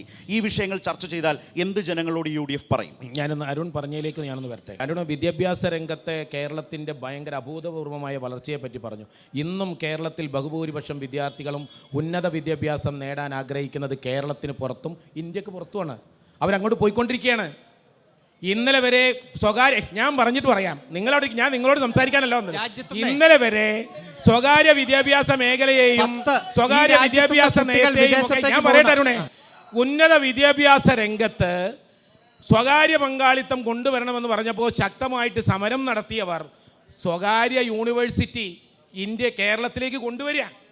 ആ AK ആന്റണി 1+1 50:50 1% ഒരു സ്വകാര്യ സ്ഥാപനം കൊണ്ടുവന്നാൽ 50% സീറ്റ് സ്വകാര്യ നടത്തുന്ന മാനേജ്മെൻറ്റും 50% സർക്കാരിൻ്റെ മെറിറ്റ് കോട്ടായിൽ നിന്നും എടുക്കാൻ പറഞ്ഞപ്പോൾ കേരളം മുഴുവൻ കത്തിച്ച് സമരം നടത്തി രക്തസാക്ഷികളെ ഉണ്ടാക്കിയ പാർട്ടി ഇന്ന് സ്വകാര്യ യൂണിവേഴ്സിറ്റി സ്വകാര്യ യൂണിവേഴ്സിറ്റി എന്ന് പറഞ്ഞാൽ ഇന്ത്യക്കകത്തുള്ളതാണെങ്കിൽ ഓക്കെ, വിദേശ സർവകലാശാലയിലെ സ്വകാര്യ യൂണിവേഴ്സിറ്റി കൊണ്ടുവന്ന്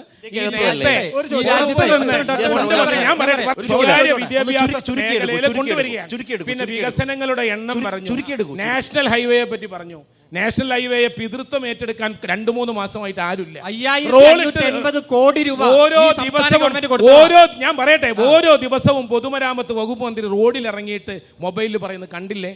മുഖ്യമന്ത്രി എല്ലാ ആഴ്ചയും മുഖ്യമന്ത്രി, ഞാൻ പറയട്ടെ അരുണേ, എല്ലാ ആഴ്ചയും മുഖ്യമന്ത്രി റിവ്യൂ നടത്തുന്ന അതിങ്ങനെ സംസ്ഥാനത്ത് ഇങ്ങനെ പൊട്ടല് തുടങ്ങിയപ്പോ അതിന്റെ പിതൃത്വം ഏറ്റെടുക്കാൻ CPM ഇല്ല, BJP ഇല്ല, അവര് മത്സരിക്കായിരുന്നു. ഞാൻ ഒന്നുകൂടി പറഞ്ഞു തരാം, ഞാൻ ഒരു കാര്യം കൂടി പറയാം. കേരളത്തിലെ വികസനം, കേരളം നമ്പർ 1 ആണെന്ന് അരുൺ പറഞ്ഞു. എല്ലാ മേഖലയിലും അരുൺ പറഞ്ഞു. മേഖലയിൽ നിങ്ങൾ ഉപേക്ഷിച്ച പദ്ധതി നിങ്ങൾ പ്രഖ്യാപിച്ചു, ഈ ദേശീയപാത കേരളത്തിൽ നടപ്പാവില്ല, ഞങ്ങൾ ഉപേക്ഷിച്ചിരിക്കുന്നു. ഗെയിൽ പൈപ്പ് ലൈൻ പദ്ധതി ഞങ്ങൾ ഉപേക്ഷിച്ചിരിക്കുന്നു. വയൽക്കിളികളുടെ സമരം, കിഴാറ്റൂർ സമരം, നെഞ്ചത്ത് ഗ്യാസ് കുറ്റി കെട്ടിവെച്ച സമരം, റോട്ടിൽ നിസ്കാരപ്പായ വിരിച്ച സമരം, ഈ സമരത്തിൻ്റെ ഒക്കെ മുന്നിൽ നിന്നത് Congress, BJP, Jamaat Islami, popular front, NDF എല്ലാവരുമാണ്. ഈ സമരത്തെ എല്ലാം മാന്യമായ നഷ്ടപരിഹാരം കൊടുത്ത് ഒത്തുതീർപ്പാക്കി സംസ്ഥാന ഖജനാവിൽ നിന്ന് 6000 കോടി രൂപയോളം എടുത്ത് മുടക്കി ആ പദ്ധതി പൂർത്തീകരിച്ച് മുന്നേറുന്നു. നിർമ്മാണത്തിൽ ചില പാകപ്പിഴ നമുക്കറിയാം. അതിൻ്റെ കോൺട്രാക്ടർ, അതിൻ്റെ ഉത്തരവാദി അവരുടെ ചെലവിൽ തന്നെ അത് പുനർനിർമ്മിക്കും. ഏതായാലും ഈ ഗവൺമെന്റിന്റെ കാലാവധി തീരുന്നതിന് മുമ്പ് ദേശീയപാത നാടിന് സമർപ്പിക്കും. 100% ഉറപ്പ്. ഞങ്ങൾ ജനങ്ങൾക്ക് മുന്നിൽ അവതരിപ്പിച്ച ഓരോ വികസന പ്രവർത്തനങ്ങളും സമയബന്ധിതമായി പൂർത്തീകരിക്കും. നിങ്ങൾ കോലിട്ട് അതിൻ്റെ ഇടയ്ക്ക് ഇടവെച്ച് വീഴിക്കാൻ നോക്കി, നുണപ്രചരണം നടത്തി, ആരോപണം ചെയ്ത് യുവ MLA മാർ നടത്തുന്ന എല്ലാ തരത്തിലുള്ള അപവാദ പ്രചരണം എന്തിനേയും ചങ്കുറ്റത്തോടെ നേരിടും. ആ ചങ്കുറ്റത്തോടെ നേരിടാൻ കഴിയും എന്നതിനെയാണ്, അതുപോലെ ഉപേക്ഷിക്കപ്പെട്ട പദ്ധതികളെ, ആ പദ്ധതികളെ സമയബന്ധിതമായി നടപ്പാക്കുന്നതിനെയാണ് നിങ്ങൾ പിണറായിസം എന്ന് പറയുന്നെങ്കിൽ ആ പിണറായിസത്തെ ഞങ്ങൾ അംഗീകരിക്കും, നടപ്പാക്കുക തന്നെ ചെയ്യും. ഞാൻ പ്രിയങ്ക ഗാന്ധി ഈ മണ്ഡലത്തിന്റെ കൂടി MP ആണ്. പുതിയൊരു വിഷയത്തിലേക്ക് ഞാൻ നിങ്ങളെ ശ്രദ്ധിച്ചു. അത് ഒറ്റ കാര്യം, ഈ 2019 ലോക്സഭാ തെരഞ്ഞെടുപ്പിന്റെ സമയത്ത് ഈ മണ്ഡലം കൂടി ഉൾപ്പെടുന്ന ലോക്സഭാ മണ്ഡലത്തിൽ നിന്ന് മത്സരിച്ചത് രാഹുൽ ഗാന്ധിയാണ്. തെരഞ്ഞെടുപ്പ് മാനിഫെസ്റ്റോയിൽ അദ്ദേഹം പറഞ്ഞത്, ഞാൻ MP ആയാൽ വനം വന്യജീവി ആക്രമണം എന്നേക്കുമായി തടയാൻ പാർലമെന്റ് ഞാൻ തലകുത്തി മറയ്ക്കുമെന്നാ പറഞ്ഞ്. 5 കൊല്ലം MP ആയി. ഒരു ചോദ്യം പാർലമെന്റിൽ ഞാൻ ഈ സീറ്റിൽ ഉണ്ട് എന്നൊന്ന് പറയാൻ, ഒന്ന് കൈപൊക്കാൻ രാഹുൽ ഗാന്ധി തയ്യാറായില്ല. പിന്നെ 2024 ആ തെരഞ്ഞെടുപ്പിലും പ്രകടന പത്രികയിൽ അദ്ദേഹം വീണ്ടും പറഞ്ഞു, വീണ്ടും എന്നെ ജയിപ്പിച്ചാൽ വനം വന്യജീവി ആക്രമണം ഞാൻ തടയും. വീണ്ടും പാവങ്ങൾ ജയിപ്പിച്ചു, നല്ല ഭൂരിപക്ഷം കൊടുത്തു. അത് കഴിഞ്ഞത് 2 മാസം കഴിഞ്ഞപ്പോൾ സാക്ഷാൽ പ്രിയങ്ക ഗാന്ധി വന്നു, അവരുടെയും പ്രകടന പത്രിക വന്നു, ഞാൻ ജയിച്ചാൽ വനം വന്യജീവി. മിസ്റ്റർ സലാഹുദ്ദീൻ, നമുക്കറിയാം 1972 നിങ്ങൾ രാജ്യം ഭരിക്കുമ്പോഴാണ് ഈ നിയമം കൊണ്ടുവന്നത്. നിങ്ങൾ രാജ്യം ഭരിക്കുമ്പോഴാണ് അമെൻമെന്റ് കൊണ്ടുവന്നത്. നിങ്ങൾ ആ നിയമത്തിൽ ഒരു ഘട്ടത്തിൽ പോലും ഇടപെടാൻ ശ്രമിച്ചിട്ടില്ല. സംസ്ഥാന ഗവൺമെന്റിന്റെ കൂച്ചു വിലങ്ങിട്ടിരിക്കുന്നു. എന്നിരുന്നാലും ഞങ്ങൾ അന്തസ്സോടെ പറയുന്നു, ഈ വിഷയത്തിന് ശാശ്വതമായി പരിഹാരം കാണാൻ ഒരു ഗവൺമെന്റിന്, സംസ്ഥാന ഗവൺമെന്റ് ചെയ്യാൻ കഴിയുന്നതിന്റെ മാക്സിമം ചെയ്തുകൊണ്ട് ഈ ഗവൺമെന്റ് മുന്നോട്ട് പോവുകയാണ്. രാഹുൽ ഗാന്ധി, നാളെ പ്രിയങ്ക ഗാന്ധി വരട്ടെ. ഈ ജനങ്ങൾ, ഇവിടുത്തെ ജനങ്ങൾ വീണ്ടും ആ ചോദ്യം ചോദിക്കും, എന്തു ചെയ്തു നിങ്ങൾ ഈ മണ്ഡലത്തിന് വേണ്ടി? ഞാൻ ചോദിച്ചത്, പ്രിയങ്ക ഗാന്ധി അത് മാത്രവുമല്ല, മാധ്യമങ്ങളോട് പറഞ്ഞത് ആ 72 വനം വന്യജീവി നിയമത്തിൽ ഭേദഗതിക്ക് വേണ്ടി പാർലമെന്റിൽ നിലപാടെടുക്കില്ല എന്ന് പറഞ്ഞാൽ നിയമത്തിനൊപ്പമാണ് എന്ന് മാധ്യമങ്ങളോട് ഈ വയനാട്ടിൽ വെച്ച് പറഞ്ഞ് നമ്മുടെ മുമ്പിലുണ്ട്. താങ്കൾ ദയവായിട്ട് പറഞ്ഞിട്ടില്ല എന്ന് പറയരുത്, പറഞ്ഞിട്ടുണ്ട്, വാർത്തയുമായിരുന്നു. ഒന്ന്. രണ്ടാമത്തത്, മുണ്ടക്കൈ ചൂരൽമല ദുരന്തവുമായി ബന്ധപ്പെട്ട സ്ഥലം MP എന്ന നിലയിൽ എത്ര വലിയ സഹായം, എത്രമാത്രം സഹായം അവർ ചെയ്തിട്ടുണ്ട്? കാരണം കേന്ദ്രം 1 രൂപ പോലും തന്നിട്ടില്ല പ്രത്യേക സഹായമായി. ഞാൻ അതിലേക്ക് വരാം. ഈ വിഷയങ്ങളിലേക്ക് ഒന്ന് പ്രിയങ്ക ഗാന്ധി നാളെ വരുന്നുണ്ട്. അരുൺ പറഞ്ഞ ഒരു കാര്യത്തിലേക്ക് പോട്ടെ. നാഷണൽ ഹൈവേ വന്നു, ഗെയിൽ പദ്ധതി വന്നു, ഇതിനെല്ലാം ഞങ്ങൾ എതിർത്തു എന്നാണ് പറയണത്. ഇത് കേരളത്തിൽ നടക്കില്ലെന്ന് അരുൺ പറയുമ്പോൾ എനിക്ക് ഇടപെടലുണ്ടായിരുന്നു, ഞാൻ ഇടപെട്ടിട്ടില്ല. ശരി, ഞാൻ ചോദിക്കട്ടെ, നാഷണൽ ഹൈവേ മുനീർ കേരളത്തിന്റെ പൊതുമരാമത്ത് വകുപ്പ് മന്ത്രിയായിരിക്കുന്ന ഘട്ടത്തിൽ ഞങ്ങൾ ഈ നാഷണൽ ഹൈവേ കൊണ്ടുവന്നപ്പോൾ നിങ്ങൾ എന്താ പറഞ്ഞത്? ഞാൻ പറയട്ടെ അരുണേ, അരുൺ അസ്വസ്ഥനാവണ്ട, ഞാൻ പറയട്ടെ. ഞാൻ പറഞ്ഞു കഴിഞ്ഞു പറയട്ടോ അരുണേ, ഞാൻ പറയട്ടെ. ഞങ്ങൾ ഈ നാഷണൽ ഹൈവേ കൊണ്ടുവന്നപ്പോൾ ഇപ്പുറത്തുള്ള പാത്തുമ്മ താത്താന്റെ ആട് അപ്പുറത്തേക്ക് കെട്ടണമെങ്കിൽ 10 കിലോമീറ്റർ ചുറ്റി വരണം. എന്തിനാണ് ഈ തെക്ക് വടക്ക് ഹൈവേ എന്ന് പറഞ്ഞ് എതിർത്തു ഞങ്ങൾ. ഞാൻ പറയട്ടെ, ഗെയിൽ പദ്ധതി ഞങ്ങൾ കൊണ്ടുവന്നു. ഗെയിൽ പദ്ധതി കൊണ്ടുവന്നപ്പോ ഭൂമിക്കടിയിലെ ബോംബാണെന്ന് പറഞ്ഞത് ഇന്നത്തെ വ്യവസായ വകുപ്പ് മന്ത്രിയാണ്. വിഴിഞ്ഞം പദ്ധതി കൊണ്ടുവന്നപ്പോ 6000 കോടിയുടെ ഭൂമി കച്ചവടമാണ് നടക്കാൻ പോകുന്നത്. അദാനിക്ക് എഴുതി കൊടുക്കുകയാണെന്ന് പറഞ്ഞവർ ഉദ്ഘാടന വേളയിൽ അദാനിയെ വിളിച്ചിരുത്തി, mister Gautam Adani is our partner എന്ന് ഒരു കമ്മ്യൂണിസ്റ്റ് മന്ത്രിസഭ ഇന്ത്യയിലെ ഒരു കുത്തക മുതലാളിയെ പാർട്ട്ണറാക്കിക്കൊണ്ട് ഭരിക്കുന്ന ഒരു ഗവൺമെന്റ് പ്രതിപക്ഷം പ്രവർത്തനങ്ങളോട് ഒരു പ്രതിപക്ഷമാണോ എല്ലാ വികസനത്തെയും എതിർക്കേണ്ടതില്ല എന്ന നിലപാട് സ്വീകരിക്കുന്നത് കൊണ്ടാണ് ഈ വികസനം നടക്കുന്നത്. നിങ്ങൾ പ്രതിപക്ഷത്തിരുന്ന 2011-16 കാലം ഉമ്മൻചാണ്ടി ഭരിച്ചപ്പോൾ ഈ വിഷയങ്ങളിൽ നിങ്ങൾ എന്ത് നിലപാട് സ്വീകരിച്ചു? നിങ്ങൾ അതിനെ എതിർക്കുന്ന നിലപാടാണോ സ്വീകരിച്ചത്? ഭരണത്തിൽ വന്നപ്പോൾ അത് നടപ്പാക്കാൻ ശ്രമിച്ചപ്പോൾ പിന്നീട് വന്ന പ്രതിപക്ഷം UDF എന്ത് നിലപാട് സ്വീകരിച്ചു എന്നതുകൂടി പറയേണ്ടി വരും. ഈ ചർച്ചയിൽ തോന്നുന്നു വിഴിഞ്ഞം പദ്ധതിയുമായി ബന്ധപ്പെട്ടുകൊണ്ട് ആ പദ്ധതി സമയബന്ധിതമായി പൂർത്തീകരിക്കാനും അവിടെ തുറമുഖം കൊണ്ടുവരാനും എല്ലാ ഘട്ടത്തിലും ഇടപെടൽ നടത്തിയത് LDF ഗവൺമെന്റ് ആണ്. നിങ്ങൾ കല്ലിട്ടു, ഒരു എഗ്രിമെന്റ് ഒപ്പിട്ടു. ആ എഗ്രിമെന്റ് എന്തായിരുന്നു? ആദ്യത്തെ 20 വർഷം 1 രൂപ പോലും ലാഭവിഹിതം കേരളത്തിനില്ല. ഈ ഒരു വർഷമായി, ഇനി 19 വർഷം എത്ര ലാഭത്തിൽ പോയാലും ഇന്ത്യയിലെ ഏറ്റവും ഒന്നാമത്തെ തുറമുഖമായി മാറി. നിങ്ങൾ കല്ലിട്ട് പോയി, ഞങ്ങളത് നടപ്പാക്കി ജനങ്ങൾക്ക് സമർപ്പിച്ചു. 20 കൊല്ലം 5 പൈസ ഇല്ല. 21-ാം കൊല്ലം 1% ലാഭം, 22-ാം കൊല്ലം 2% ലാഭം, അങ്ങനെ 30-ാം കൊല്ലമാകുമ്പോൾ 10% ലാഭം, 40-ാം കൊല്ലമാകുമ്പോൾ 20% ലാഭം. ഇത്തരത്തിലൊരു കരാറ്, ആ കരാറ് ജനങ്ങൾക്കെതിരായിട്ടുള്ള കരാറാണെന്ന് ഞങ്ങൾ പറഞ്ഞു. സത്യം ഞാൻ പറയട്ടെ, 6000 കോടി രൂപ എല്ലാ PPP agreement, public private participation agreement 30 കൊല്ലത്തേക്കേ പാടുള്ളൂ. അതാണ് ഈ രാജ്യത്തിന്റെ നിയമം. നിങ്ങൾ 40 കൊല്ലത്തെ എഗ്രിമെന്റ് അദാനിയുമായിട്ട് ഒപ്പിട്ടു. 31-ാം വർഷം മുതൽ 40-ാം വർഷം വരെയുള്ള ലാഭം കൃത്യമായി, അതാ ലാഭം കേരളത്തിന് കിട്ടാതെ വരുമ്പോൾ 6000 കോടി രൂപയുടെ നഷ്ടം. അത് കടൽ കൊള്ളയാണെന്ന് ഞങ്ങൾ പറഞ്ഞു, ഇപ്പോഴും ഞങ്ങൾ പറയും. എന്നാലും സംസ്ഥാന ഗവൺമെന്റ് ഒപ്പിട്ട കരാറാണ്. അതിൽ നിന്ന് പിന്മാറിയാൽ നിയമ പോരാട്ടത്തിലേക്ക് പോകും. ആ പദ്ധതി ഒരിക്കലും യാഥാർത്ഥ്യമാകില്ല. അതുകൊണ്ട് കഴിഞ്ഞ തെരഞ്ഞെടുപ്പിന്റെ 2016 തെരഞ്ഞെടുപ്പിന് മുന്നോടെ തന്നെ സഖാവ് പിണറായി വിജയൻ തെരഞ്ഞെടുപ്പ് സമയത്ത് പറഞ്ഞു, LDF അധികാരത്തിൽ വന്നാൽ ഗവൺമെന്റ് ഒപ്പിട്ട കരാറാണ് എന്നതുകൊണ്ടും ഇത് ജനങ്ങൾക്ക് അനുഗുണമായിട്ടുള്ള കരാറല്ല എങ്കിലും ഞങ്ങൾ ഇത് നടപ്പാക്കുമെന്ന് പറഞ്ഞു. ഇച്ഛാശക്തിയുള്ള ഗവൺമെന്റ് അത് നടപ്പാക്കി. ആദ്യം 2046 പൂർത്തിയാകുമെന്ന് പറഞ്ഞു, പിന്നെ 2028 എന്ന് പറഞ്ഞു. ഇപ്പോൾ പൂർത്തീകരിച്ച് ഇന്ത്യയിലെ തന്നെ ഏറ്റവും വലിയ മദർഷിപ്പ് വന്ന തുറമുഖമായി ഞങ്ങൾ ആ തുറമുഖം നാടിന് സമർപ്പിച്ചു.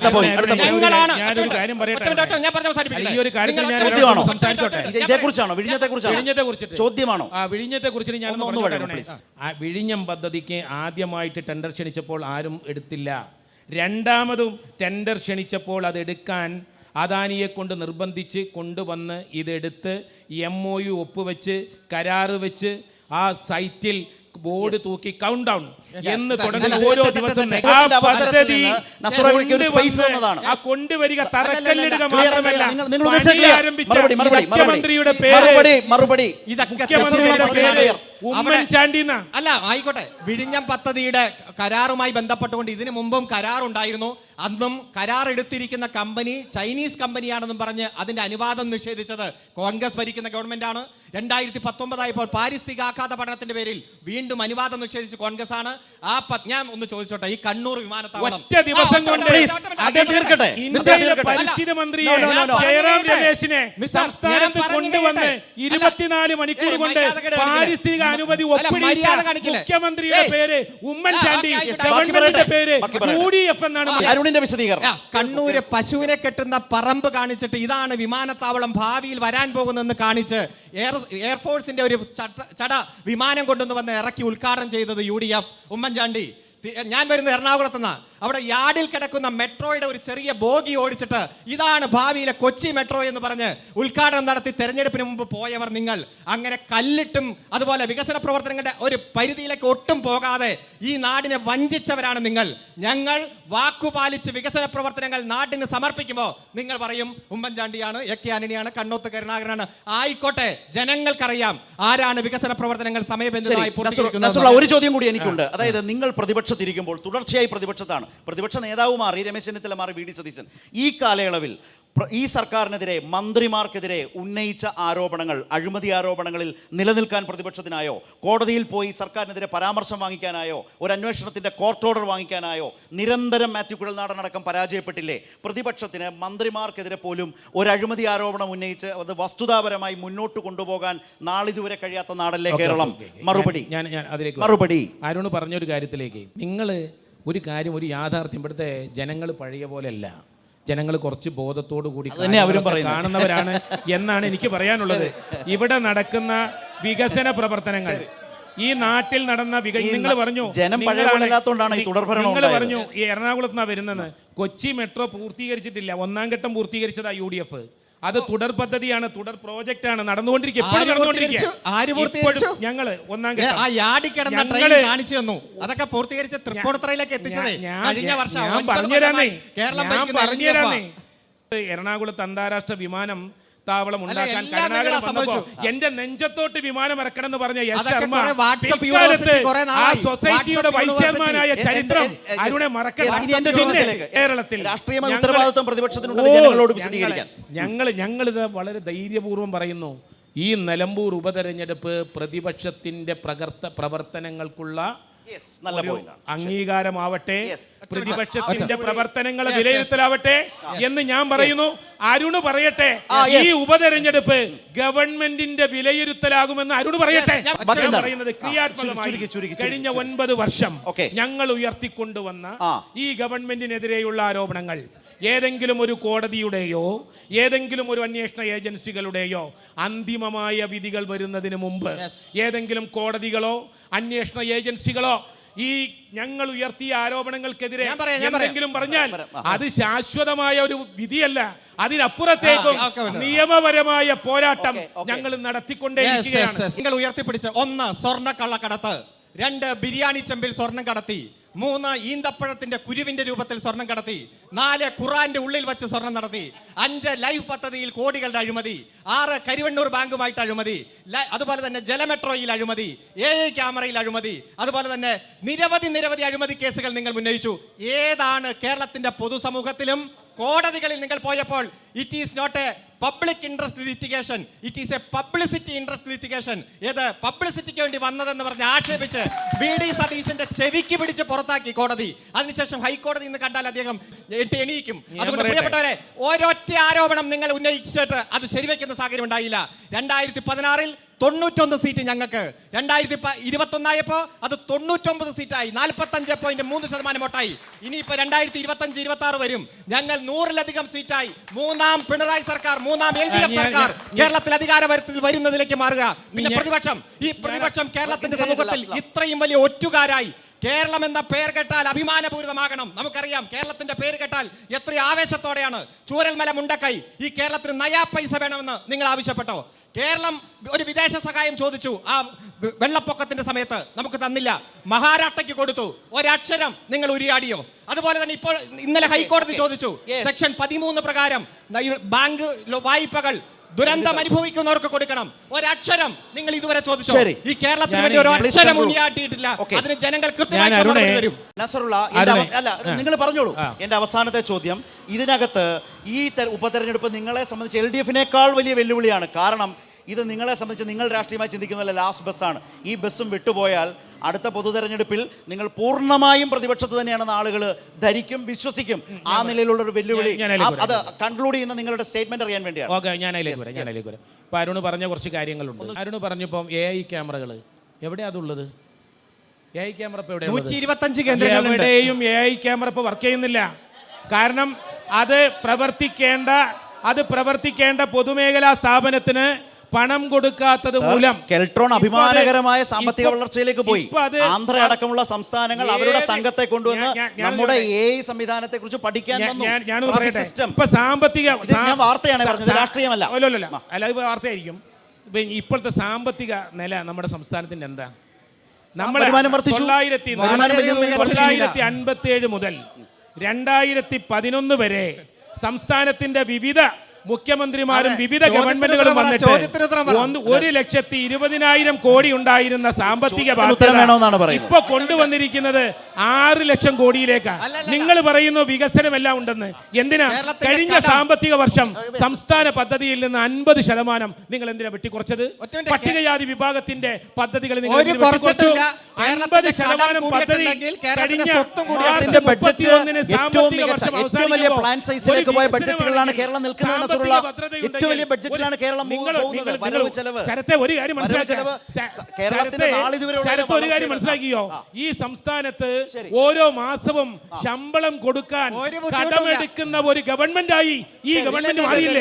ഇനി 9 വർഷം ഇടതുപക്ഷ ജനാധിപത്യ മുന്നണിയുടെ പ്രതിനിധിയായി ഇവിടെ ഉണ്ടായിരുന്ന അൻവർ രാജിവെക്കാൻ പറഞ്ഞ കാരണം ഈ ഗവൺമെന്റിനും പിണറായി സത്യനും ഗുരുതരമായ ആരോപണം ഉന്നയിച്ചുകൊണ്ട് ഇടതുപക്ഷ ജനാധിപത്യ മുന്നണിയുടെ MLA രാജിവെച്ചത് കൊണ്ടാണ്. കേരളത്തിന്റെ കടം കൂടി. ഇപ്പൊ ചോദിച്ച ചോദ്യത്തിന് ഒന്നും ഉത്തരവില്ല.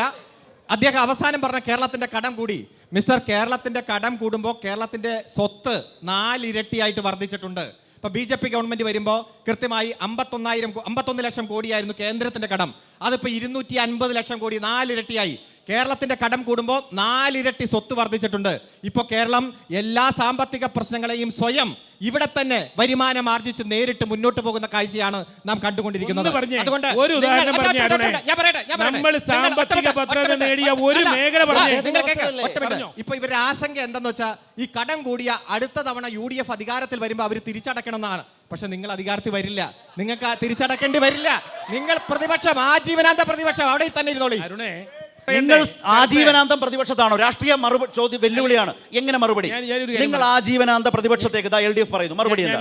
ഈ സംസ്ഥാനം ഗുരുതരമായ സാമ്പത്തിക പ്രതിസന്ധിയാണ്. ഗുരുതരമായ സാമ്പത്തിക പ്രതിസന്ധി. 6 ലക്ഷം കോടി രൂപയുടെ ബാധ്യത ഈ സംസ്ഥാനത്തിന് വികസനമാണ് നിങ്ങൾ നടത്തുന്നത്. എന്ത് വികസനത്തിനാണ് നിങ്ങൾ ഈ പണം ഉപയോഗിക്കുന്നത്? ഏതായാലും ഈ ചർച്ച കൊണ്ട് തിരുത്താൻ കഴിയില്ല. ഞാൻ ചോദിക്കുന്നത് LDFന്റെ പ്രതീക്ഷ എന്താണ്? നിലമ്പൂരിൽ LDFന്റെ പ്രതീക്ഷ ഇദ്ദേഹത്തോട് ചോദിച്ച പോലെ തന്നെ എന്താണ് അരുൺ? കേരളത്തിന്റെ ബഹുമാനപ്പെട്ട മുഖ്യമന്ത്രി ആദ്യം തെരഞ്ഞെടുപ്പ് പൊതുയോഗത്തിൽ വന്ന് പറഞ്ഞു, ഞങ്ങളെല്ലാം പ്രതീക്ഷയോടെ കാത്തിരിക്കുകയാണ് സഖാവ് M സ്വരാജ് കേരളത്തിന്റെ നിയമസഭയിലേക്ക് വരുന്നതും കാത്ത്. ഇന്നലെ മുഖ്യമന്ത്രി പറഞ്ഞു, ഏത് സ്ഥാനവും ഏൽപ്പിക്കാൻ ശേഷിയുള്ളയാളാണ് സഖാവ് M സ്വരാജ്. അതുകൊണ്ട് ഞങ്ങൾ വീണ്ടും വീണ്ടും പ്രതീക്ഷയോടെ കാത്തിരിക്കുകയാണ്. 23-ാം തീയതി ഉച്ചയ്ക്ക് ശേഷം തെരഞ്ഞെടുപ്പ് റിസൾട്ട് പ്രഖ്യാപിക്കുമ്പോൾ വൻ ഭൂരിപക്ഷത്തോടെ M സ്വരാജ് കേരളത്തിന്റെ നിയമസഭയിലേക്ക് രണ്ടാമതും വരുന്നതും കാത്ത് ഈ ലോകം, ഈ നാട് മുഴുവൻ കാത്തിരിക്കുകയാണ്. മുഖ്യമന്ത്രിയുടെ ആഹ്വാനം, വൻ ഭൂരിപക്ഷത്തോടെ സ്വരാജ് വിജയിച്ചു കയറും, ഒരു സംശയം വേണ്ട. ആര്യാടൻ ഷൗക്കത്ത് നിലമ്പൂരിൽ പഞ്ചായത്ത് ഇവിടെ വിജയിക്കുമോ? എന്താ സംശയം? ആർക്കാ സംശയമുള്ളത്? ഞാൻ പറയാം. ഈ തെരഞ്ഞെടുപ്പ് ഗൗരവത്തോടു കൂടി കാണുന്നു. തെരഞ്ഞെടുപ്പിൽ ഞങ്ങൾ അവതരിപ്പിച്ചിരിക്കുന്ന സ്ഥാനാർത്ഥി പഞ്ചായത്ത് പ്രസിഡന്റായി, നഗരസഭാ ചെയർമാനായി, പോലെയുള്ള ഒപ്പത്തിനൊപ്പം പോലെയുള്ള പദ്ധതികൾ ജനങ്ങൾക്ക് അംഗീകാരം നേടിയ അന്താരാഷ്ട്ര നിലവാരമുള്ള ഞങ്ങൾ അവതരിപ്പിക്കുന്നു. 23-ന് റിസൾട്ട് വരുമ്പോൾ നിങ്ങളുടെ ആത്മവിശ്വാസം 23-ന് വോട്ടർ പട്ടിക വോട്ട് എണ്ണുന്നത് വരെ നല്ലതാണ്. അതിനുശേഷമുള്ള ആത്മവിശ്വാസം ഈ നിലമ്പൂരിലെ പൊതുസമൂഹവും ഈ കേരള പൊതുസമൂഹവും ആഗ്രഹിക്കുന്ന വിജയം ഈ നിലമ്പൂർ ഉപതെരഞ്ഞെടുപ്പിൽ 23-ന് ഉണ്ടാകും. ആര്യാടൻ ഷൗക്കത്ത് വിജയിച്ചിരിക്കും. എന്തായാലും ഈ VD സതീശനെയും ചെന്നിത്തലിനെയൊക്കെ ഒന്ന് ആഞ്ഞു പിടിച്ച ഒക്ടോബറിൽ നടക്കുന്ന പഞ്ചായത്ത് തെരഞ്ഞെടുപ്പിൽ ഒരു സീറ്റ് ഒപ്പിക്കാം. ഏത് ആര്യാടൻ ഷൗക്കത്തിന്. ഇത് നോക്കണ്ട, ഇത് കണ്ട് പനിക്കണ്ട. വൻപിച്ച ഭൂരിപക്ഷത്തിൽ സഖാവ് M സ്വരാജ് കേരളത്തിന്റെ നിയമസഭയിലേക്ക് തെരഞ്ഞെടുക്കപ്പെടും. നിലമ്പൂർ ഉപതെരഞ്ഞെടുപ്പിൽ വിഷയങ്ങൾ ശക്തമായി വോട്ടർമാർ ഏറ്റെടുക്കുന്നു. ശരിയായ വിലയിരുത്തലുകൾ ഉണ്ടാകട്ടെ, ശരിയായ ജനവിധി ഉണ്ടാകട്ടെ. അവസാനിക്കുന്നു ഇന്നത്തെ പടക്കളം ഇവിടെ. നമസ്കാരം.